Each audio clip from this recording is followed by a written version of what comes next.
हरि ओम। आत्मीय भक्तजनों, सब प्रेम जय श्री हरि।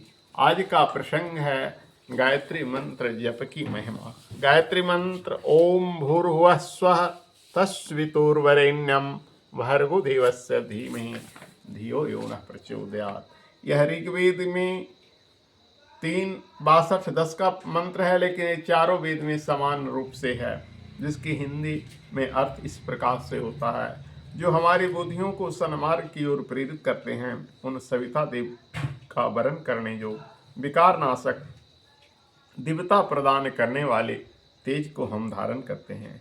यजुर्वेद में इसका अर्थ इस प्रकार से है, संपूर्ण जगत के जन्मदाता सविता यानी भगवान सूर्य देवताओं को उत्कृष्ट ज्योति का हम ध्यान करते हैं, क्योंकि सूर्य में ही गायत्री मंत्र का ध्यान करने के लिए बताया गया है।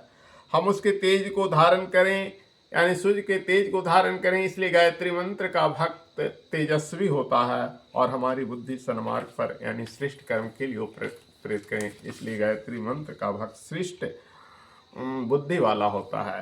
सामवेद में इसका अर्थ इस प्रकार है, जो हमारी बुद्धियों को सन्मार्ग की ओर प्रेरित करते हैं, उन सविता देवता यानी भगवान सूर्य का वरण करने योग्य तेज को हम धारण करते हैं। यानी इन सभी वेदों में हम गायत्री मंत्र की प्रार्थना एक तरह से समान रूप से पाते हैं और सब में उसके तेज यानी सूर्य का तेज धारण करने के लिए बताया गया है और सब में सद्बुद्धि की ही प्रार्थना की गई है। वेद के साथ साथ महाभारत में भगवान श्री कृष्ण गायत्री जप की महिमा अपने प्रिय मित्र और शिष्य सखा अर्जुन को बताते हुए इस प्रकार से कहते हैं। महाभारत का प्रसंग मैं आज आपको दे रहा हूँ। यो जपेत पावनी देवी गायत्री वेद मातरम न सिद्धते प्रतिगृहाना पृथ्वी च ससागरम।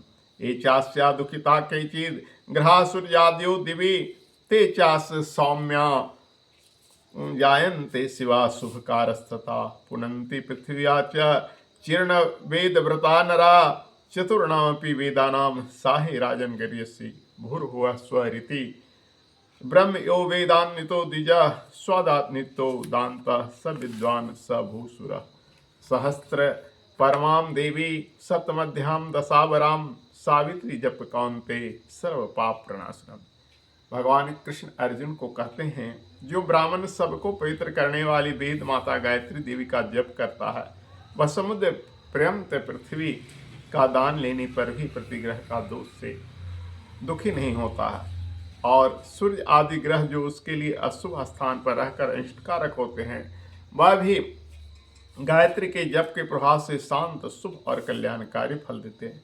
वैदिक व्रतों का आचरण करने वाला पुरुष पृथ्वी पर दूसरों को पवित्र करने वाला होता है। राजन, चारों वेदों में गायत्री के समान और कोई मंत्र नहीं है और जो इसको जपते हैं वह जितेंद्रिय विद्वान भूमंडल के देवता हैं। प्रतिदिन 1000 गायत्री मंत्र का जप सर्वश्रेष्ठ बताया गया है।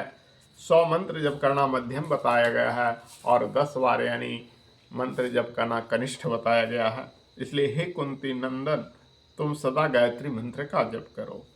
इस प्रकार महाभारत में वर्णित श्लोकों में कहीं गायत्री तो कहीं सावित्री शब्द का प्रयोग आया है, लेकिन गायत्री सावित्री दोनों एक ही देवी हैं।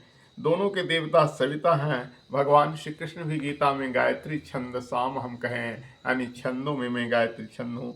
24 वर्णों का जो मंत्र होता है वो गायत्री छंद कहलाता है। गायत्री तो गायत्री मंत्र है ही, लेकिन 24 अक्षरों में जो भी मंत्र लिखा जाता है वो गायत्री छंद कहला जाता है।